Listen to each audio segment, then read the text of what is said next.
What's up, Friday peeps? Hope everybody's having a good day so far. It's 9 in the morning. Hopefully, I've been getting these things out at 9 in the morning, so I'm going to go with that.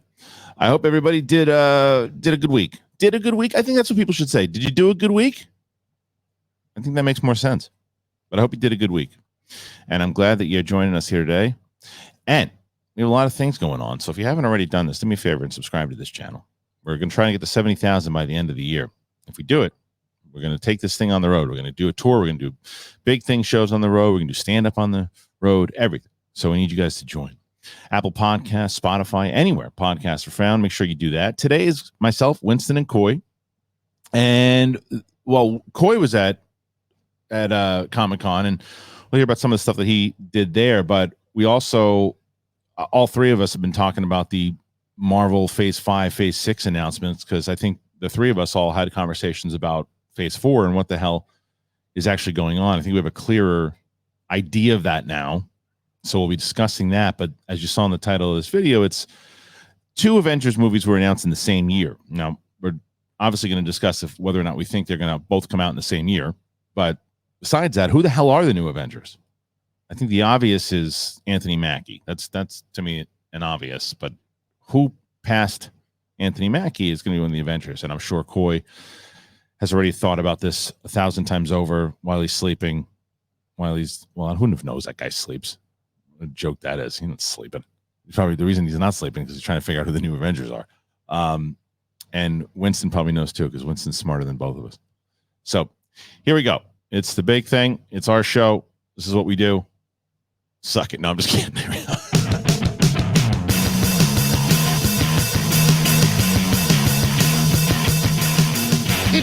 Did that young man just tell me to suck it? What kind of show is this? I don't know. Listen, I have no idea what I'm doing. Just play the music over again. It's one of those days. Good start. Welcome back, Coy. Welcome back, Winston. And how are you guys? He did a good week, everybody. He did a good week. It makes sense to say, hey, did you do a good week? Because you don't really have a week. You do. I like that it's an active verb. Like to control my destiny. You do the week. I just look getting a new camera. We all thank you for that. I'm trying, man. I do appreciate that, but talking about doing a week, man, I mean, that sounds like a lot of joy mode. I don't know if I'm trying to do all that. Like that's I'm getting old. I'm getting older. Good news for you. We'll have more joy mode soon. So, but not yet. We'll talk about that at a later date. I got dibs on a little bit. So, Coy, I don't know if you did Hall H or not because I didn't see a post about it at all. So, did you do Hall H? Post about everything else, my guy. So, I lived in Hall H. I actually got to host Hall H for the first time, and walking in that room empty looks CGI because the chairs look like a bad '90s render because your brain can't go like 6,500 of the same item. It's insane. And you're the one person that doesn't have to worry about getting anything because at this point the vid is looking going, we've been with this guy enough. This guy, he's a husk. We've weathered him out. I was telling Winston, you watch the news and you catch it. Yeah, I like breathe in outdoor in Hollywood. Got that vid. Yeah, I tested negative 4 days in a row. Tomorrow's day 5, and I think I cleared it, man. I cleared it. We'll see. That said, Hall H this year was it was personally emotional because it was my first Hall H.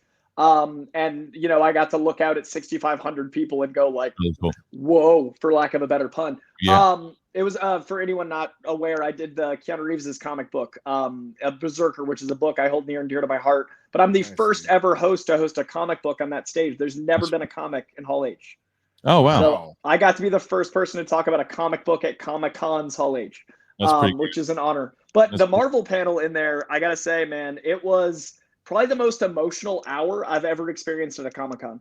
Obviously, the Wakanda Forever trailer is emotional even at home. Sure. But the Guardians trailer and the cast, that's what I heard. Effectively, they're on stage crying from the jump, and we're all feeling it and wondering, like, wait a second, what's happening? Which gets me excited because that was my, as we've talked about it. Somebody today, I did my ranking for comic book material for this year thus far, and number 1 was Peacemaker to me, with The Boys season 3 right behind it. And I could swap those two out just as easy. But I was talking about the humor in these movies lately, and people were like, "Oh, it's funny that you say you don't like the humor because you have boys and the boys and Peacemaker 1 and 2, and I'm like, it's not that I don't like the humor, it's that I don't like the imbalance, and I think that's what, from what I heard with Guardians, that balance was certainly there in the trailer. The trailer itself is one of the most melancholy trailers I've ever seen. The humor is almost like that like bittersweet jab where you're like, ooh, I'm laughing, but like it hurts. Great. And obviously we're going to see some stuff with Rocket. My theory is that the High Evolutionary, who's the villain, is the one who created Rocket. And basically this is the Guardian seeking revenge. I'm actually also wondering if when we find out Rocket's origins, Rocket also dies and they're seeking revenge for Rocket. I also think the Sovereign, which are those gold people, might be the successes of High Evolutionary. So Adam Warlock might be the ultimate success, whereas Rocket was a work in progress. So I think we're going to see a lot of commentary on master races, on certain things that are far too topical with certain parts of this country, as well as certain commentaries on what it means to be perfect or what it means to be. Because you look at the Guardians, they're a mix mash of all sorts of these losers. Like the thing about the first movie opening, what better movie than to talk about perfection and what these things are, and then to kind of like suffer with the Guardians as they lose family and team members. I think this movie's going to be really brutal in a lot of ways. Well, I was just going to say, as far as what you were talking about with balance, I think if you have something that's kind of a darker tone already, so The Boys or Peacemaker, it's a little easier, I think, sometimes to do that. I think what Thor, I still love it to death, but I think part of, even with Spider-Man, when you're talking about an ending, it's a lot easier to get serious because this is like the final chapter of something. So you kind of have to tie up loose ends versus kind of setting a bunch of stuff up. And I think that's kind of, you should be able to do better with the movie to find that balance. But I think, we know that Batista's not coming back, right? So obviously something's going to have, saying he's not coming back past this movie. Yes, this is he is openly announced this is it. He's like, I'm almost 60. Like I'm not, or 50. I don't remember how old he said he was, but he's like, I'm way past, He's definitely older than 50. Right. Whatever it is he was talking about by the time this drops, he's going to be like, I don't want to be in Drax shape anymore like that. Like, I'll keep my physique for movies, but not like superhero physique. And so knowing that, you know what I'm saying? Like you've got to wrap up a bunch of stuff.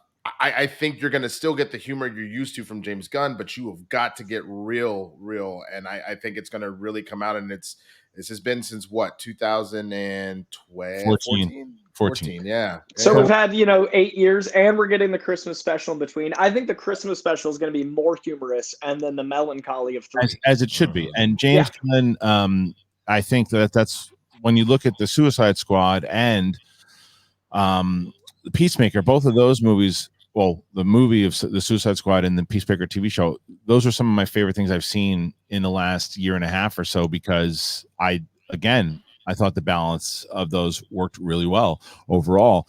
And that's what I'm hoping that James Gunn's going to do now with this. And from everything, like I said, I haven't seen the teaser. I don't know if it was leaked, but I wasn't going to watch it if it was. And I think that's everything that you heard about that teaser, is how choked up people were, not only on stage, but in the audience, and how it just became so much more anticipated. Did you get a chance, Coy, to also see the Ant-Man stuff?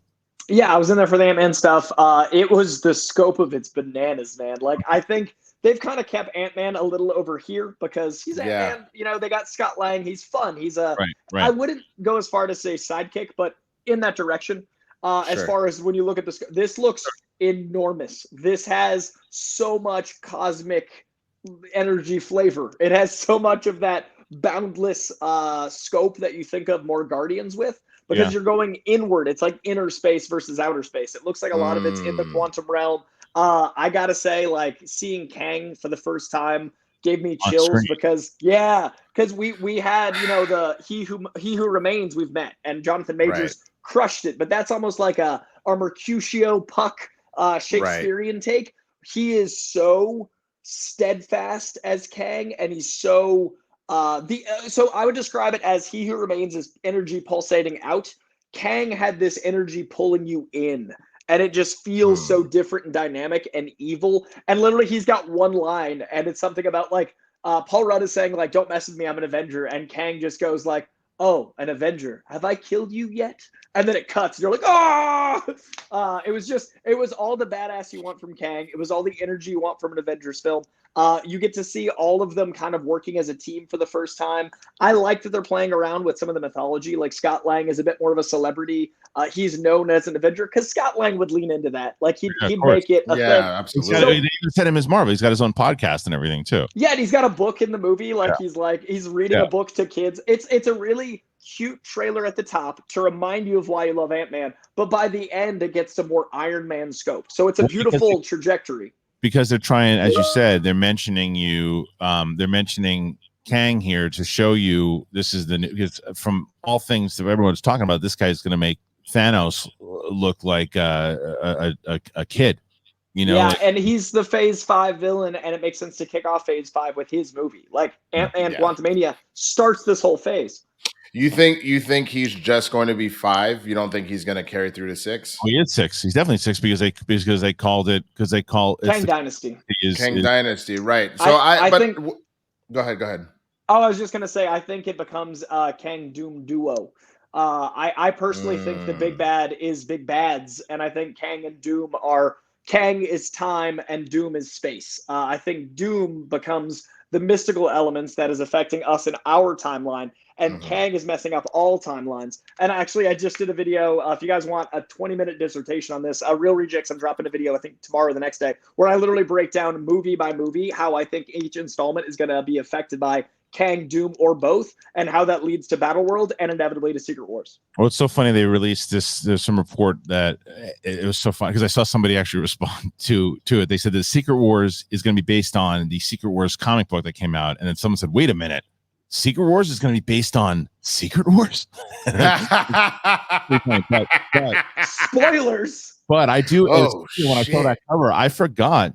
I've actually read that Secret Wars because I remember when I used to go back and look at it where it's when like the first time I think they revealed Doom's face, and I remember going back and saying, "Oh, that's what he looks like." And so when all that's going down, I think that you're right that Doom will show up at some point because he's such a big part of the Secret Wars comic book, so he's got to be part of the Avengers or this, and the fact that Fantastic Four is I guess the last movie in 2014 in 2023 or 2024, but then is it 2020? No, it is 2024. I thought it was 24. It's the end of 2024, and then but it begins Phase 6.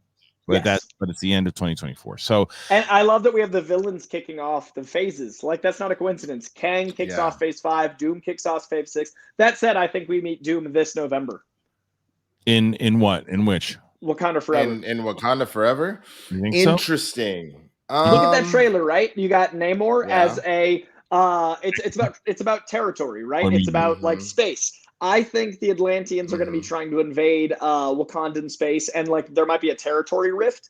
I think who better to introduce as part of like, oh, there's meta-humans battling over territory than Doom. And it's a geopolitical movie. It's a movie about like what it means to be. I think Doom's perfect for this. No, I can see that. I just know that a lot of times what sparks the Atlantean versus Wakandan like kind of back and forth is because somebody steps on someone's toes. So obviously T'Challa, if you look at X-Men versus Avengers, T'Challa's like, yo, you can't just be out here with the Phoenix Force, and Namor's like, I will blow up your whole effing country. I don't care. And so I think what's going to end up happening is something along the lines, whether they do a maybe mass T'Challa trying to stop, like, you know, something goes down with Atlantis and Namor ends up killing him, and that's where the war between the two countries end up happening.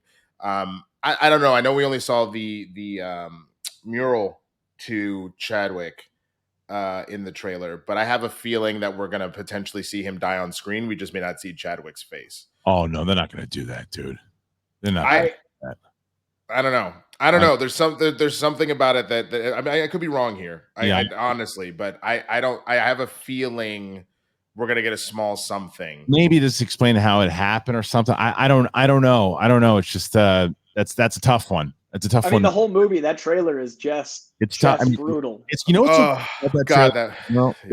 it's the music, the combination of the Marley songs, which was so great in general, the use of music, but it also looked like really incredible like photo shoot.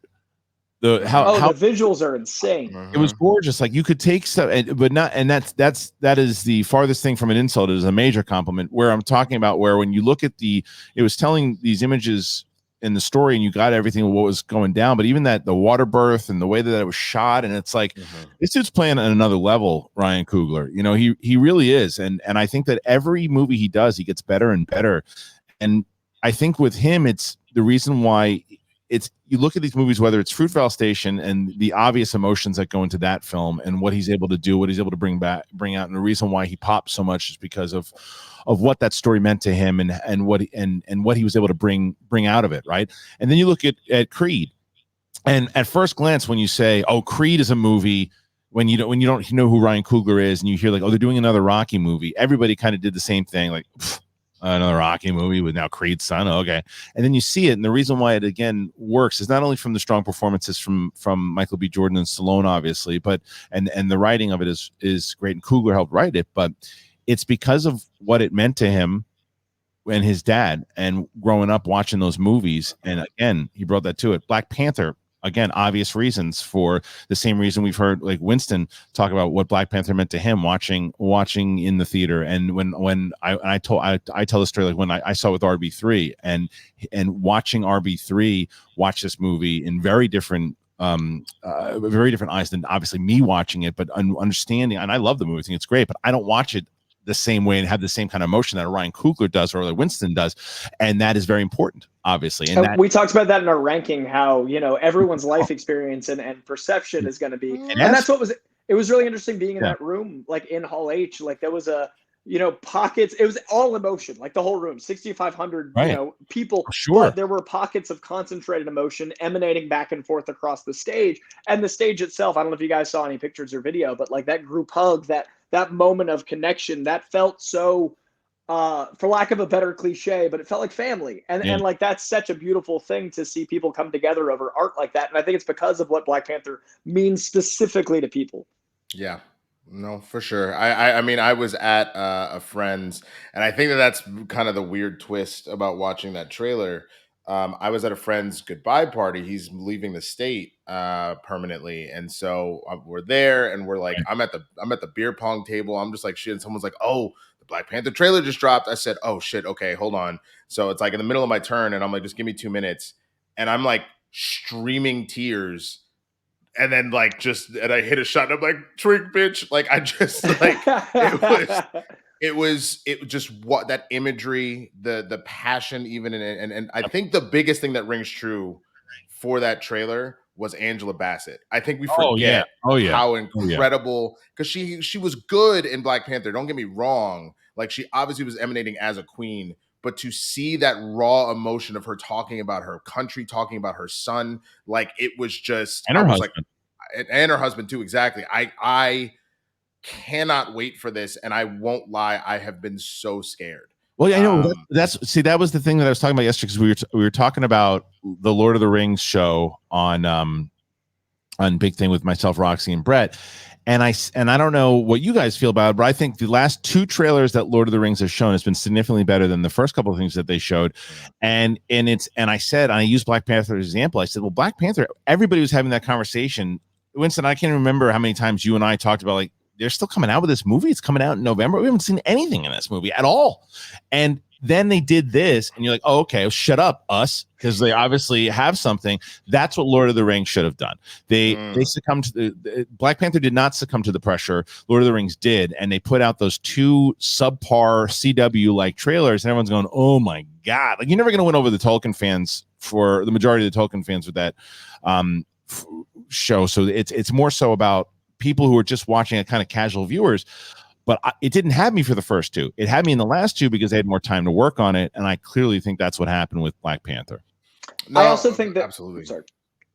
I think absolutely. I think that's kind of they've been holding their cards close to the chest, and I think specifically with this, they've been doing that because if you think back over the last couple of years, it's been riddled with controversy, whether it being shut down because of COVID outbreaks, right. The rumors about Letitia Wright and what was going on there. Obviously, losing Chadwick, you had so much stuff that was throwing a wrench in this film that I think that they were like, we're just gonna wait until we're fully ready to start this campaign and not let a single thing get out. And I think it was very smart. It was smart. I think Ryan Coogler also wanted to share it personally. You know what I mean? Like, I think that Comic-Con, he said it was 5 years since they announced Black Panther 1 on that same stage. I think the movie being so personal, like we're talking about, the family element, the connection, I think it was important not to just release that online. I think it was really important to share it. I think it was 6. He said like an amount of time since they shared on the stage. I forget the number. But like the fact that like they debuted it at Hall H, he wanted to debut the second one. So I think it's really important that he got that for his connection to it. Yes, 100%. So, all right, before we move on to, because we're going to talk about the announcements of some of those movies, and as we talked about with the Kang Dynasty and Second Avengers in that same year, we're going to talk about all of that. But I also want to let you guys know about NORDPASS. And I'm not sure if both Winston and Coy know yet, but they should, because NORDPASS, no joke, everybody. I'm excited that we're working with them, because if you didn't know already, the biggest problem, a lot of times if you jump on like Facebook and you log into every new website, application, eShop, you do it because you think, oh, this is faster and easier just to sign up. And unless you start thinking about what can happen if your Facebook account, if it gets hacked. If that's the case, if your Facebook gets hacked, you're in for a lot of problems. They get a free shot at all your accounts that are linked to Facebook. And we're not even talking about leaking your personal information, credit card details, delivery address, all that stuff. There are a lot more serious crimes that could happen, such as identity theft, crimes committed under your name, loans under your name, all that. So NORDPASS, it's more than just a password manager. It's essentially a cybersecurity tool that makes everyone's life easier and safer. It's a simple, easy to use, and very secure password managed, created by the cyber security experts who built the NordVPN, the advanced online security and privacy app trusted by more than 14 million users worldwide. You can store all passwords in one place. You can log in faster. You can generate secure passwords, shop and browse faster. You save time. They have a data breach scanner. It's Password Health, where you can use Password Health to check if your password's a week older than 90 days or used for several accounts. And NORDPASS is a zero-knowledge password manager. There is so much that is so great about this, and I'm so excited to have them on board, and the fact that they are sponsoring this episode. You can go to nordpass.com/big-thing, nordpass.com/big-thing, and use that code big-thing. There is a lot I can't even tell you how many people I know that it's been hacked and their passwords got stolen, and it's a pain in the balls. And the other good thing about NORDPASS, 30-day money back guarantee, which is awesome. Make sure that you go and do this. Get yourself some NORDPASS, nordpass.com/big-thing. We're very excited to have them on board as a sponsor. Okay, let's move on here, and let's get to this. The announcement comes out now. Coy, when you were going in there, did you what did you think they were going to announce? Because even though my first thing, I was like, well, they're not going to talk about Disney Plus at all, because you got D23, which is Disney, right? But then when they showed She-Hulk, I was like, well, that makes sense, because by the time D23 comes, they're already airing. So it makes sense to give it one more shout there. And they started with it. So what did I was counting on She-Hulk. I was counting on Quantumania. I didn't think it'd be exclusive to us. I was counting on Wakanda Forever because of the connection to Chadwick and Coogler, and when it's coming out. I was counting on those three. I was leveraging Guardians 3 as like a 90-10. So those are my big pulls. I did not think they'd have X-Men, but I thought that they might reference it. I thought they might say mutants cleverly in a sentence. I did not think they'd reveal Doom, but I thought they might reference that he was coming at D23. Those are the two things, and Deadpool. That I think are D23. Right. I think Deadpool, X-Men, and Doom are coming to D23. I was thinking it was going to be largely this is where we are. Let's show you some footage. We're not going to announce anything. I did not honestly expect Phase 6. That was when Phase 5 popped up on the screen and they showed it. I was like, okay, recalibrating what I think this is, because there was rumors that Thor was halfway Phase 4. Remember, we even talked about it. I think what happened was, and this is, I think, the first time Marvel has adjusted to this scale, I think they got so much crap about Phase 4 being disjointed. They're like, let's call the next thing Phase 5 sooner. Like, let's clean the air. let's start like a different, because it's not a bad move to make Phase 5 Kang. It's smart. And with Fantastic Four, make Doom Phase 6. Like, I think it's a very smart move. I just think it's the first time that Marvel's might have been like, okay, we had a rough couple years because of the pandemic and COVID adjusting. Let's have a new phase. And I think it was a really smart move to do that at Comic-Con, not at D23, because it shows strength, not weakness. It shows you've got a plan. It shows you're looking ahead to 2025. It shows like, hey, you guys have been doubting us. We're Marvel. Walk away. Like, it was so confident. But it also shows like, hey, we want you talking about us by the end of the weekend. That's right. That's what if we're going to close out the weekend, we want you to talk about us. So, and Kevin Feige even said that they were in a room, they were talking about all the stuff, they were planning out, and they were going to announce it. They probably had inside of that room said, okay, we're going to save that for D23, but we'll announce that, and that will hit big. What we can do is, even though we're going to announce that at D23, let's end with these two, because then we can at least give them the titles and maybe a little bit more as we go through. But Winston, what did you think going into it that we were going to get? I mean, I was expecting it at the very least Black Panther. That was the only one other than Guardians that I was like, that's probably what's going to happen. I was thinking we were going to maybe get a little bit more kind of tip the hat of stuff. I know we got a talk about the Thunderbolts. I know we got to talk about what we're going to do for future Avengers movies, but I thought maybe there would be some sort of teaser of what a lot of the stuff coming together is going to ultimately be like. Are we going to see the Young Avengers? Are we going to see the West Coast Avengers? Are we going to see the Thunderbolts, as I had mentioned before? Like, all of those were ringing in my head because I felt, as they had kind of said before, Fantastic Four and X-Men are coming, but it's going to be a minute. And even with Miss Marvel, that little tease at the end of that, I still think we're like a ways away from both of those. And as you see with Fantastic Four, we are, you said what 2024, end of 2024 is what they said for like Fantastic Four. For Fantastic Four, yes, that's the end. It's November of 2024. If I had to guess, I would say that we might get pieces of the X-Men. We might get random players, but we're not going to get an X-Men movie until 2025 at the earliest. I agree. I do think that's going to be a lot of Phase 6 is going to be mutant. I think we're going to fill out that Phase 6 port at D23, and it's going to be insane. Yeah, it also wouldn't surprise me if they move some things in Phase 5 and go, by the way, like, I think they're going to insert Armor Wars and like insert a few things into Phase 5. I think Phase 5 is even bigger. Yeah, I think the only thing with X-Men is that, and I don't know, did you guys see that report that came out about Fox? Oh, the 2025 characters? Well, that's why you put those characters then. But yes, but the question is, and so the report for people who didn't know is that when Disney bought Fox, that Fox still had that Disney couldn't use certain characters inside the X-Men or mention certain characters or something until 2025, something along those lines. The only problem is with that. Now the question is, does that mean? And I don't know because I have to see the contract. Does that mean that you can't show anybody in 2025, or you can't film anything until 2025? Because if you can't film anything in 2025, it ain't coming out until 26 or 27. I mean, maybe they have characters that aren't contracted, right? We see characters that aren't of those issues, and you have things like the Iman Vellani thing, where you make her a mutant, and you start planting seeds, and then maybe X-Men are post Secret Wars, or they're debuting in Secret Wars. I also don't buy it because it's like if you're Disney and you're buying that thing over, and and you're Kevin Feige, you're like, wait, I'm not going to use Wolverine until when? No, change that. You spend entirely too much money. I don't buy it.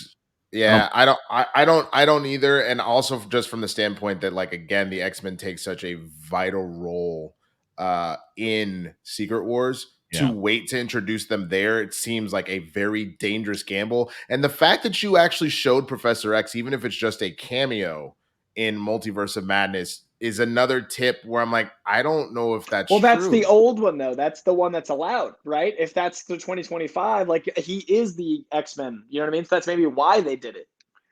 At the same time, Namor's a mutant, so we'll see how that goes, because I wonder if they're going to talk about mutants in Wakanda Forever, because that's this year. Miss Marvel and this and all that. So, like, and the other thing is, and we talk about Taron Egerton, right? He keeps being rumored as Wolverine, if that's going to ever happen. Well, our buddy Josh Horowitz spoke to Taron Egerton about Wolverine. Can you tell me if you guys can? Let me know if you guys can hear this. Wolverine. Yeah. Yes. So there's been talk that you would be perfect. I think you would be amazing in this role. Is there reality? What's the reality? Is there anything going on? The reality is that there's been a lot of like fan casting for it. Yep. And I took a general meeting with Kevin about 4 years ago where I said it would be, I love the movies, I would love to do something. And he said, you know, it would be great if we could find something. I walked away and haven't spoken to him since. I check my emails every 5 minutes. But there was never, you know, in fact, if there was a character I mentioned in that meeting, but it wasn't that one. Okay. So that puts it in some perspective. So there's no truth, no reality to it. But, you know, I'd love to be a part. I'm a fan of those movies, so. Have you talked to Hugh about it? Because whoever takes that role. No, because I'm worried. I saw Hugh yesterday, actually, but I'm worried that if I mention it, that he'll think like, I don't know. It's his role, right? It's his. Until like, Taron stars, yeah. Do you know what? No, and of course, there's no truth to it. Right. So if there was truth to it, I would talk to him about it, clearly. But there's no truth to it, so there's no conversation. So I've never felt the need to mention it to him. I do want to show you one piece of video, because you do have two people that are voting for you that are pretty noteworthy in the Marvel Universe that I spoke to very recently.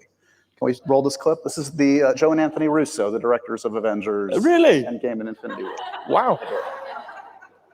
I'm just curious. I'm about to talk to Taron Egerton. He's being talked about as potentially the next Wolverine. I mean, I'm sure you guys love Wolverine. What do you think about Taron potentially? Does he fit the bill? Do you have an actor in your mind? I love Taron. I think Taron is immensely talented. He's an incredible actor. If you saw his portrayal of Elton John, you know. I mean, this is he has an incredible range, and his charisma on screen is fantastic.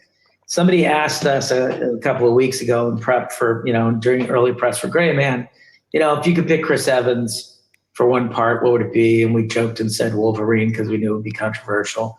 But, Taron is truly an actor who should be playing Wolverine. He truly should be. I mean, that was the most meta thing you've ever done, playing a clip of a clip.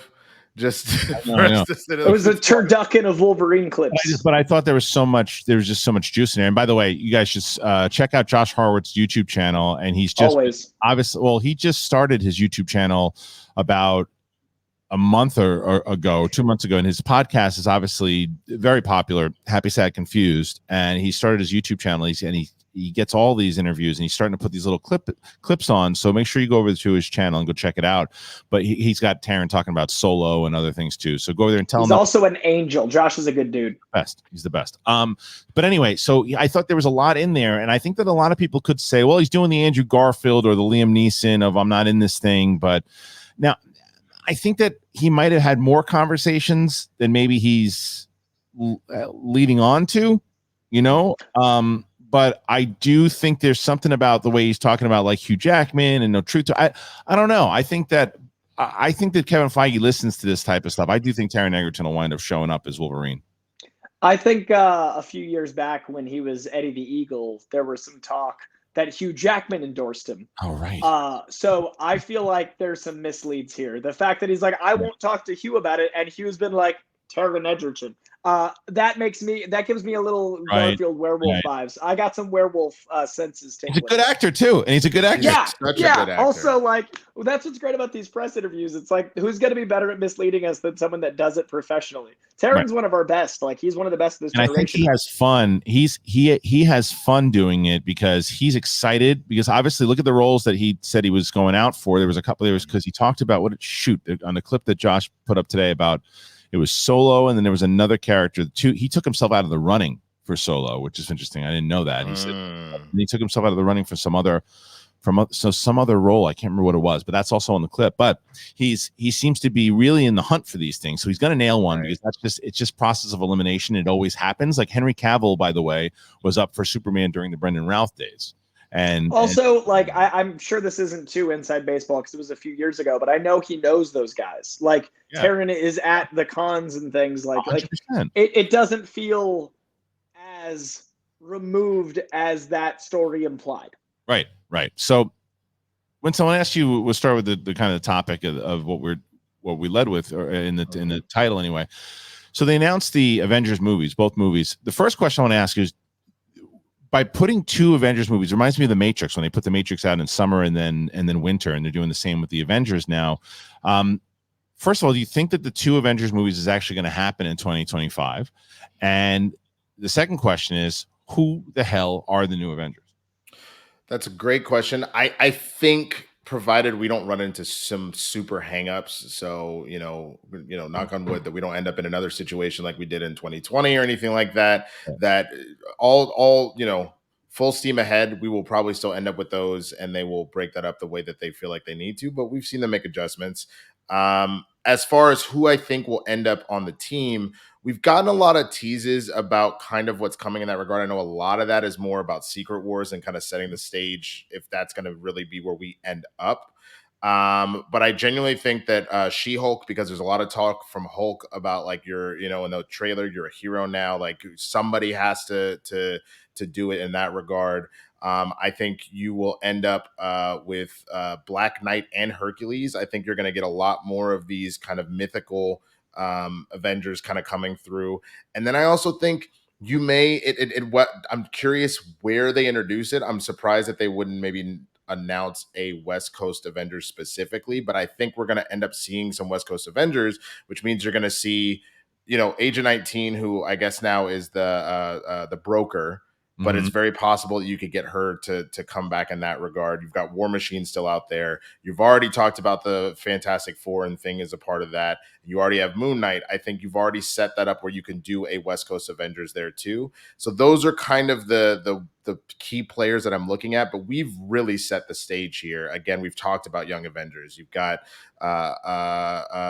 Eli Bradley. You've got Kate Bishop. You've got America Chavez. You've potentially Wanda's kids. Like, you've set up for these young heroes to really take the stage as well. And I think they may be the actual protagonists, but in an antagonistic role, I guess, in Thunderbolts. I think Thunderbolts maybe is I want to talk about Thunderbolts because I don't know enough about it. But Coy, before I get your thoughts on like who you think the new Avengers are going to be, I'm going to read this report. I think it's marca.com. I don't know the site though, but you're talking about Marvel ensures that Captain Marvel is going to be the leader of the Avengers. A few years ago, they already warned from the direction of Marvel Studios that Captain Marvel would be the best place to be the lead of the next Avengers. Of course, she would make all sense in the world, even more so after seeing her cameo in the last episode of Ms. Marvel. She's the one with the most power. She was in the war against Thanos. She works well in the multiverse. She travels fast and knows how to track planets at a very high speed. The rest of the Avengers team at the moment know that the new Captain America, Falcon, Bucky, Doctor Strange, Ant-Man, and Spider-Man could continue in the team. It is not the same case, though, with Hulk, Thor, Hawkeye, or Wanda, who for different circumstances could leave the team. Hulk is still hurt from snapping his fingers in Endgame. Thor is still looking for himself. Hawkeye just wants to live in peace with his family. And Wanda, well, we don't know if she's still alive and if she is, doesn't want more fuss. So let's see. If in this way, all these vacant positions could be filled by She-Hulk, Kate Bishop, Valkyrie. On the other hand, it remains to be seen if the new Black Panther will be in this squad. We'll find out.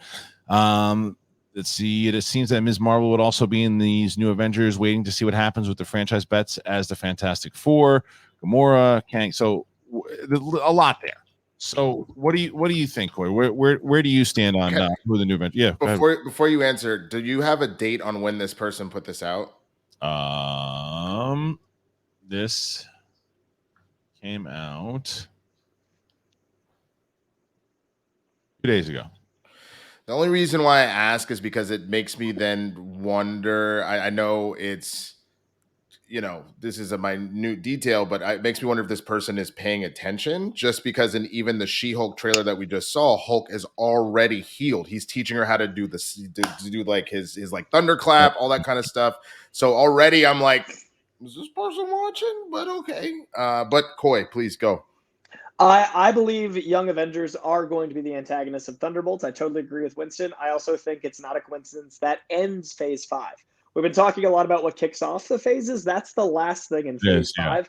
I think the Young Avengers get promoted and some of them become full-fledged Avengers for Secret Wars and Kang Dynasty. So I think we're going to get a more endgame-sized team for Kang Dynasty and then Secret Wars. So I think I would count on the Young Avengers getting some time of their own. I think that's going to be announced in D23. I think at least one of those spots is going to be Young Avengers. I think we're going to see them become a team for Thunderbolts, and then I think they're going to be fighting some version of the DODC, which just took place in Miss Marvel. I think what's happening right now is the new version of Hydra is the Department of Damage Control. So a government entity working against our heroes. I think Kamala's Law is going to come into play. Kamala's Law is this law they passed to basically, when Civil War didn't succeed with the registration of heroes, they then use that same format and register underage heroes, and it's called Kamala's Law. Because Kamala Khan, not as Miss Marvel, gets injured. It's a whole thing. It's like 10 years of comics that set up 2 years. But basically, Kamala gets hurt. She's in a coma. People don't realize she's Miss Marvel, so it's extra painful because they're basically using her name against her friends, the Champions. So I think they're going to combine the Champions and the Young Avengers into one team in the movies, and I think they're going to combine the Dark Avengers and the Thunderbolts into one team, the Thunderbolts. And I think all of that is going to lead to a larger team in Kang Dynasty, and I think our older team is going to be Cap, who we already have, She-Hulk, who we already have, Doctor Strange, who we already have. But then I think we're going to see some new heroes like Ghost Rider, maybe Blade, because Blade's been an Avenger for quite a while in the comics right now. Okay, well then that's what I was going to ask you, because obviously they announced Blade, and when it was coming out, so I didn't know if he'd ever been an Avenger, so that's certainly possible for sure, and it has been for a while. And if you can get Mahershala Ali as an Avenger, you do it. You say yes immediately. And I also think there's going to be a more supernatural element when you bring in Doom, because a lot of people don't realize Doom is also a master of mysticism. He's as smart as Reed Richards, and he's as powerful as Scarlet Witch. You've got a force of nature. You're going to need the occult. You're going to need, I'm hoping for Brother Voodoo. You're going to need like characters that are on the darker side of things. And I think Phase 6 is going to lean more occult. So I think Phase 4 is introducing new Avengers, for lack of a better term. Phase 5 is dealing with time travel, Loki, TVA, a lot of those things. Phase 6, occult, personally. So when do we see Spider-Man again? Do we see Spider-Man in Phase 5, or do we see him in Phase 7? If I had to guess, because you do need him for Secret Wars as well, and that's you've already teased that the symbiote is now within the MCU, because Tom Hardy vanishes and a piece of it sticks behind. If I remember correctly, there was one untitled film coming out in 2024, right? I don't think that is going to be Spider-Man, but I would not be surprised if Spider-Man makes an appeost in that film. I think Sony stays over here a little while. I think but I think Winston's right, though. I think they're going to bring Tom Holland in. So the question is, so No Way Home would be 2021. So it would be 4 years after that movie if you put it out in phase 6. So I think Phase 6 is certainly possible to do, because you're going to get an older Spider-Man at that time, kind of running around for where they left him at, and then would lead into him getting back, because it's going to be weird if he gets involved in Secret Wars and gets involved in the Avengers movies first, but yet they set him up in this place where nobody knew who the hell he was anymore, and I don't know.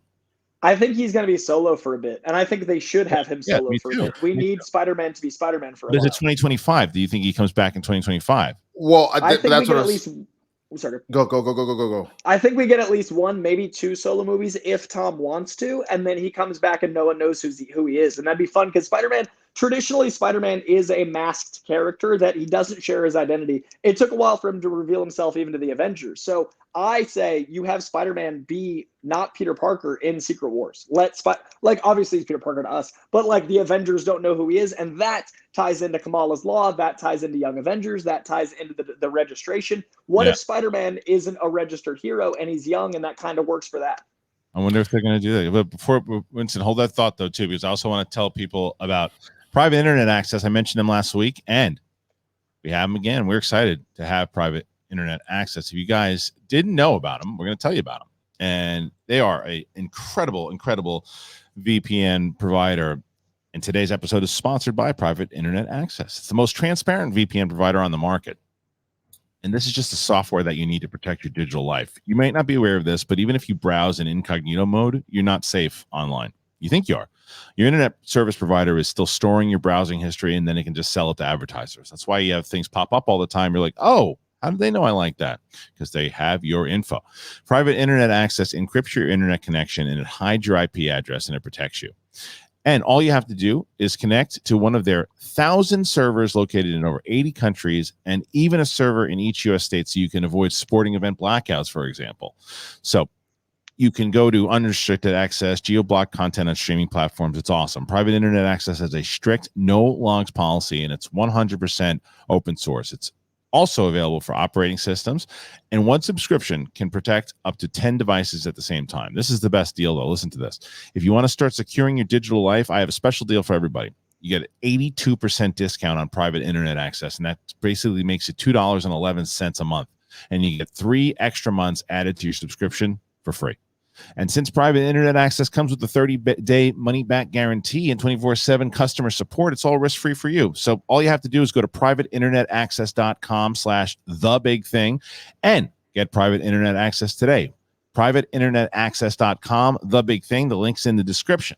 And one of the things that I've been mentioning to you guys many times over is if you want to help the show out, and you've been asking how to help the show out, and you can't join Patreon, and you can't do all those things, get yourself a sponsor. Get one of those sponsors that you like. If there's something inside of this that we have something that you like, this is something that's going to protect you. We only take things when they say, hey, what do you guys think about this sponsors are right for your audience? That's when we choose it. And I think the private internet access is perfect for you guys. Links in the description. Winston, you were saying? Oh, you're muted. That's because I muted you. No, I didn't. You muted yourself. I did it just because I wanted to make sure I wasn't. So the one thing I was going to say, there is a phase according to Deadline. Yes, there was a phase 5. Deadline who reported Henry Cavill was going to be at DC. So remember Deadline? Yeah, right. So in February of 2024, there's an untitled film, and so I was trying to figure out what that might be. Mm-hmm. And I think if I had to guess, maybe that's Shang-Chi 2, because they've already announced that they're doing a sequel. We don't necessarily see where that all is kind of coming in. So if I had to guess, maybe that's what takes that slot right there. Or maybe Eternals, but I think since Shang-Chi is a little bit hotter right now, they would probably find a way to work that in before they work it. I would also guarantee Shang-Chi's an Avenger. Yeah, I think so too. But I think Shang-Chi 2 shows up. 2024 might not be a bad call, and the only reason I also say this is because the director of Shang-Chi is now also doing at least Kang Dynasty. Yeah, he's doing Kang Dynasty. So give him some space. Yeah, Destin Daniel Cretton with two back-to-back, and he's also attached to like a show, I think, but maybe just producerially. Yeah, he's busy. He's busy. But what's interesting about all this though is now if normally when you, and it doesn't happen often, but when you release 2 movies of the same thing in the same year, right? Whether it's Back to the Future, Matrix, whatever, traditionally it's always been done by the same director or directors, right? So this doesn't seem to be that case. I think that's better for post-production, to be honest. There's going to be so much CGI. Maybe so, but it means that there's got to be so much collaboration between those 2 directors in a very short window of time. They've got to be in rooms of pre-production at the same time in order to not contradict one another. And in order to, so that's interesting because the Russo brothers did Infinity War and Endgame, and that was like within a year, but still. Didn't they kind of shoot that though as one giant movie? They just found a natural way to break it. No, parts of it, but I think that it was. And they said they'd never do it again. Right. Parts of it, Winston. The answer is majority of it, I think, because it came out within a year. So the answer is it probably had to have been, but there's other things that they were able to pick up and reshoot. I mean, look, Downey's famous line of "I am Iron Man" wasn't in the script. That was he didn't even want to do that. He didn't want to say that line. They had to bring him back to reshoot it. So and they had time to do that. And apparently they shot it on a soundstage like 10 years to the day of where he shot the first. I love that. But I think the reason Secret Wars is happening with the Russos, and I think that's coming at D23, it's not confirmed, is because they have such a good director doing Kang Dynasty. I think that's a very conscious decision, and I think the Russos are going to be announced, and they're going to get to actually make the one giant movie instead of 2 giant movies. Yeah, Kevin Feige shot down that Russo brothers thing quick though, didn't he? I think it was, I can't remember who asked him on the carpet, but they asked him about if the Russo brothers were coming back for Avengers, and he's like, no. No, they're not. He's like, look, we love those guys and want to do more stuff with them, but they're not coming back for. And the Russo brothers, when asked, like, yeah, we haven't heard from them. They haven't asked us to do any of it. So, if I had to guess, I think that's Feige maybe not wanting to dip into the well too much, in the sense that he's the mastermind behind all of this. You already had the Russos do 4 films. If they come in again, I think there's worry about maybe them having too much say in stuff a little bit. I don't know, trying to keep it in the direction he's seeing. I mean, maybe, but they've also proven to. I mean, they can kill it. Absolutely, $1 billion movies. They're 4 for 4. 4 of the best. They're 4 of the best MCU movies by far. Yeah, I think you give up a little bit. I mean, look, if they're giving so much control to both Taika and Raimi, I think the Russo brothers have earned a little bit more control. If they also, how many times have Russo brothers publicly been like, "Hello, I would like to direct Secret Wars," like specifically, like Secret Wars. By the way, I don't know what the hell people are talking about. I had a lot of fun with The Gray Man. I thought that was I had such a good time. I haven't seen it yet. But it was a fun movie. People were like, "It's a blast." It's bad. It's terrible. This is like what's the movie? 6 Underground. Yeah. No, the one that The Rock and Red Notice. That I did not like, and that people were comparing those two. And I'm like, what are you talking about? I'm like, this feels like the good version of the '90s thrillers that both Red Notice and 6 Underground were replicating, but this one succeeded for me. I agree. I really enjoyed it. I thought it was a lot of fun. But then lastly, speaking of, we were talking about Spider-Man earlier. John Watts is somebody, because and even though we've been talking about Marvel the entire time, then this is let me make this announcement first to everybody before we get into this topic. Winston, myself, and Coy have been talking about, like, with Rewatch. Every Friday, Rewatch has been a thing, but what we decided we're going to do is what I will also say, and I was very humble to hear how many people love Rewatch, and it's not going anywhere, but it's just not going to be weekly. We want to make sure that we're doing it for the right movies, and when we put it out there, we like for. When Creed ever comes out, we'll do the Rocky movies for sure. You know, there's like Avatar, we're going to do Avatar. Black Panther, we will do for sure. But we just don't want to make sure that we're doing one every week, and then you guys aren't just some old movies you're just not interested in. But we wanted to also make sure that these guys were on every week, and we've been talking about it for a bit. We wanted to do something like the great John Schnepp will never be replicated. He was a one of a kind, and what him and Campia did when they created Heroes was incredible. That type of show is something I think that was missing from here, where we have a Sith Council where we talk Star Wars, and I think something like what we're doing today was kind of like a preview of a show that we're going to do called Capes and Cowls. And it's going to be myself, Coy, and Winston, and we're going to do that type of show. And it's very similar. Like the difference between, like, it's going to be more similar to like Sith Council, where you'll get what you got today. It's more of a casual conversation about things we want to talk about inside of that realm, and then we'll start taking conversations and questions from you guys. But I just wanted to kind of let you know, and it's still in development, but we'll be putting out episodes like this in the interim. But I want hopefully live. Yeah, no, yeah. There's a lot. That's why I keep telling people to try to get us to 70,000 subscribers, share it, all that, because we're going to start doing more stand-up shows, Big Thing Live, all of that live, and Sith Council Live, Capes and Cowls Live, like all that stuff. So people kept asking how they could see me and Ellis do stand-up. This is how. This is it. Yeah, subscribe. Well, Coy, you're gonna love this. My plan for an East Coast tour is that we start in Boston. Yes. We do like a show. We do like a Big Thing show on like a Thursday night, or do a stand-up show, follow it with a Big Thing episode, and then head to like either Philly or the next day, then do New York, and then maybe end in Connecticut or something. You know, we could do something. We could, or vice versa. You know, we'll figure it out. But we're going to do like an East Coast tour for sure. It's not in the winter. Let's do it. Oh, sorry. It's actually going to be probably January. but I love you, Boston. I love you so much. I know. So anyway, before we go, because we got to go in a second here, I wanted to bring up John Watts, and this isn't Capes and Cowls type stuff, but this is something he's obviously Spider-Man and all. He got announced to do this Skeleton Crew show, and it's the most expensive Star Wars show out there. And I'll tell you why. I was already excited because we ran into him at Celebration, and he said how this is going to have more of a Stranger Things, and he told us when we saw him outside the hotel, he was like, you know, those darker episodes of the Clone Wars, that's kind of what this show is going to be like. And I was like, great. And I was already excited. I am more excited now because I recently just started watching The Old Man on FX on Hulu, and he directed the first 2.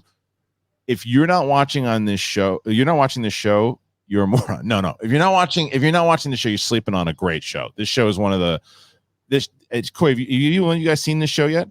I've heard great things though. Dude, it is such an underrated show. Like, people who watch it love it, but not enough people are talking about it. And John Watts directs at least the first 2. Okay. Very excited. I love him, dude. His care for Spider-Man and storytelling. Like I love John Watts. He's a good dude. No, he killed it. Absolutely killed it. So I mean, that's a good endorsement right there. Also, like, he'll remember you the next 5 years from that one interaction. The dude has a mind, like, it's insane. Like, we talked about the Mysterio sequence in London 4 or 5 years ago, like, whenever that was. And I saw him at the premiere for No Way Home. And he's like, hey, man, we talked about the Ramita sequence. And I was like, what? John Watts? Like, that dude is incredible. He's great. So, all right, listen, that's the show here today. I appreciate you. Make sure that you head on over to Apple Podcasts, Spotify, anywhere that podcasts are found. It helps us tremendously. Subscribe to the channel. If you can join Patreon, patreon.com/schmodown is what you should join, because it's going to switch over and it's going to be the big thing, Patreon, at September 1st. But right now, that's what it is. So if you want, and you'll get all of the benefits that we do here. So I want to thank you. I want to thank Coy and Winston. We'll see you on the flip side. And if you guys didn't know this, Coy hosted a panel at Hall H with Berserker. So read Berserker. I didn't talk about it enough. I'm so bad at social media.